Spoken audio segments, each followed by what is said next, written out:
man ne li ma si wax mooy. décidément. débat wu FMI dañ ko waxtaanee jamono yi toll nii si ak Pastef au pouvoir liñ ko waxtaanee amaan na sax waxtaanuñ ko si 12 ans Macky Sall. te pourtant FMI boobu sax leader Pastef muy Ousmane Sonko bu muy opposé wu moom moo waxoon ne moom c'est-à-dire FMI bu la nekkutul sax woon li ñu war a débat ak li mu waxoon lépp si FMI bi muy opposé ak li mu waxoon si FMI yëpp waxoon na soxlawuñu ay félicitations FMI ay encouragement FMI te li ñuy débat fi mu toll nii jamono yi li ñuy débat si FMI jamono yi ñu toll nii amul benn régime bu fi jaar ñu débat ko te pourtant li ko andi lépp mooy déclaration premier ministre Ousmane Sonko devant la presse moo andi coow li que ku wax dëgg ku waxul dëgg yëpp ma ne moo andi coow li parce que il faut parler du factuel moo andi coow li kat moo si wax dëgg kat moo si waxul dëgg débat boobu amaana mën na am su amul woon mën na am duñu agsi fii déclaration yi Ousmane Sonko defoon man amaana laa wax bu amul woon mën na am duñu agsi fii léegi nag yéen parfois da ngeen di wax ne pour plus de vérité te loolu ngeen njaayu sénégalais dëgg la dëgg yaakaar naa ñëpp ko bëgg moo ñu bàyyi si table bi moo fi bàyyi sénégalais yi da ngeen di jaawale ne yow sa dëgg amaana mën na bañ a nekk suma dëgg te suma dëgg aussi mën na bañ a nekk sa dëgg mais dëgg ñëpp ko bëgg te li si am solo mooy boobu bële yéen wax waxi dëgg mais ñun aussi surtout la vérité dëgg googu ñuy wax boobu ba léegi da ngeen bëgg wax sénégalais dëgg voilà enfin am ngeen occasion wax leen sénégalais ba dëgg gi lan la. très bien ndax Macky Sall moo def ndax li nga xamante aussi mooy Macky Sall moo doon ànd ak FMI di falsifier ay chiffres mais sénégalais bu ne bëgg nga xam loolu te su ma juumul loolu la FMI bëgg boobu ba léegi loolu moo tàddeel échéance mooy réellement ana justificatif yi jox lañu ne preuve yi war a wane ne lii am na après ñu xool nu ñuy liggéeyee su ma yaakaar su ma juumul bu loolu ñëwoon. tey amaana duñ toll fii te il s'agit d'une question de crédibilité parce que FMI aussi bànqaas bu mag la international bu soxla aussi li nga xamante ne mooy wàllum crédibilité pour les bailleurs ay partenaires yi bu ko séqal parce que FMI da koo séqal ak ay bailleurs ay pays yoo xamante ne ce sont des pays yoo xamante ne dañuy bokk partenaire ak FMI boo jëlee nag nga ñëw wax ne nag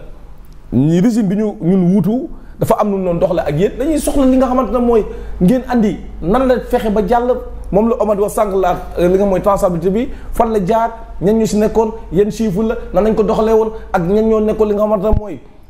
peut-être complice yi et ñun bu ñu ko amoon débat bi amaan na sa on a tourné la page mais gisaguñu li nga xamante ne mooy la cette preuve là beneen bi ma si dolli mooy souvent damay dégg ñuy accuser li nga xam ne mooy le président Macky Sall pour man la famille du président Macky Sall war na mën a fexe ba jàkkaloo ak yéen que képp koo xamante yaa ngi doon ay accusations sans fondement sans preuve que ñu yóbbu la si yoon pour ñu mën a àtte loolu. parce que nag neexul si ancien président boo xamante ne au moins am na fu mu jaar ak FMI kenn du ko weddi mais moom toog na mu ne la ba ma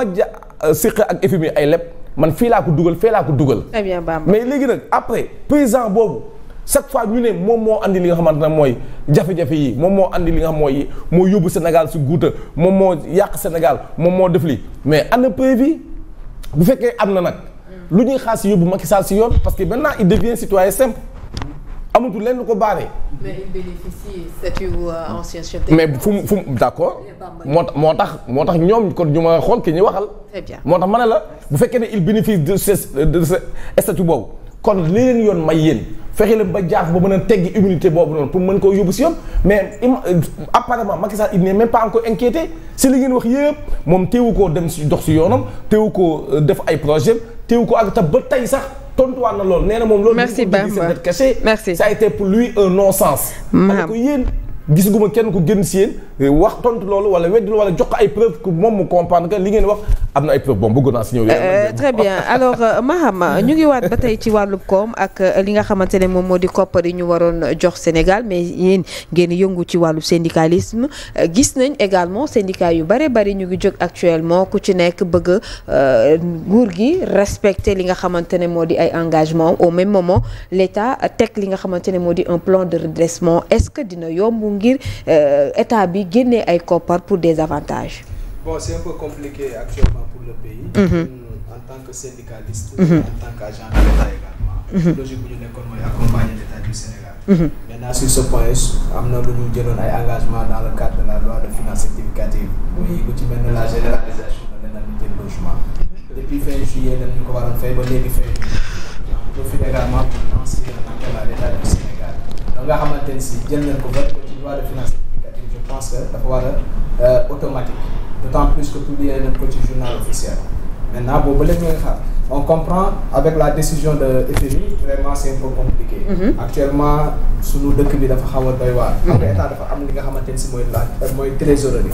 ci trésorerie boobu la ñuy génnee ci li nga xamante ne si la ñuy fayee ay dette paiement dette wala génne ci di fay salaire wala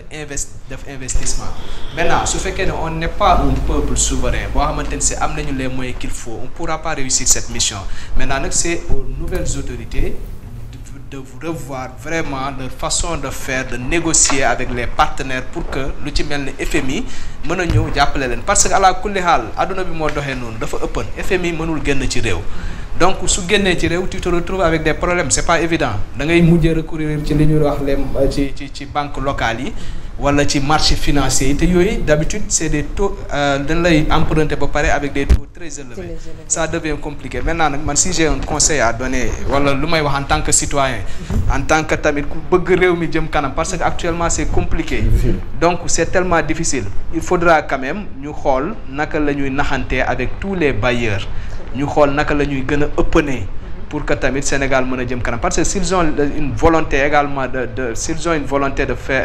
faire émerger le pays wala réussir seen mission bi nga xamante ne si Sénégalais yi dënk na la te amuñu moyen bi loolu mënul sotti te moyen nag pour nga am ko état dafa am nu muy doxee loolu ñoom mënuñ ci wàcc ci yoon boobu chacun nag a sa vision mais sa vision boobu voilà et on respecte vraiment mais il faudra quand même ñu xool naka la ñuy gën a ubbeekoo ñu xool naka la ñuy négocier ñu xool tamit ci li ñuy génn li ñuy waxee et tout ça pour que partenaires yi ak bailleurs yi même marché yi mën a gën a ñeme ñëw Sénégal investir fi parce que FMI tey su téyee loxoom rek wala su amee lu muy dute ça fait peur donc benn bailleur du bëggati ñëw investir Sénégal marché yi tamit duñ ci gagner ay parts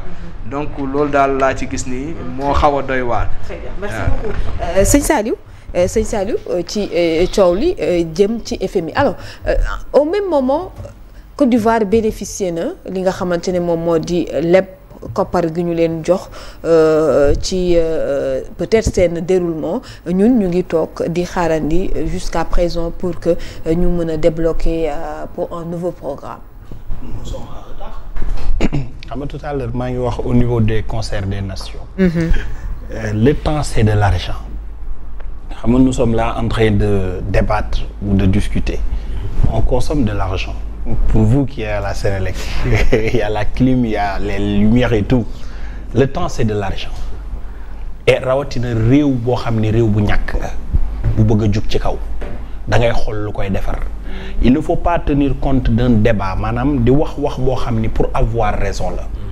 Il faut toujours avoir le discours pour que la vérité puisse jaillir. Tout à fait. Tout en avançant. Le débat c'est en marchant, parfois même en courant. S'il y a lieu de mettre des ailes et de voler, il faut le faire. Notre Premier ministre n'a jamais exercé l'État. Il a été au niveau des impôts, puis il a été radié. Le président de la République n'a jamais exercé l'État. Il a été dans les services de l'État, puis il était en prison, après il est candidat et il vient au pouvoir. Kenn mënul wax ni absence d'expérience duñu ko am comparé ak chef d'État yi ñu amoon. On a eu Senghor qui a été député ci jamono bu nga xamante ni moomuñ suñu bopp ba yëf yi bi muy soppeeku. Il a été dans la fédération du Mali avec les Modibo et tout puis bi mu éclaté woo il est président. ñu jógee bicéphalisme mu doon ñu ñëw république présidentielle. Après Abdou Diouf jóge ci suuf. En tant que administrateur territorial ba doon nekk membre du gouvernement ba doon le premier ministre puis président de la République président Abdoulaye Wade gouvernement d'union nationale ministre de la coopération internationale yu bëree bëri puis président de la République et nga am Macky Sall moo gën a récent directeur général ministre premier ministre président de l'Assemblée président de la République xam enjeu yi xew xam nouvel ordre mondial bi ni muy doxee xam ni nous sommes dans une mondialisation le débat interne boo koy tenir dafa am langage booy utiliser mais quand tu es une voix autorisée et que ta voix porte très haut et très loin am na wax boo xamante ni si même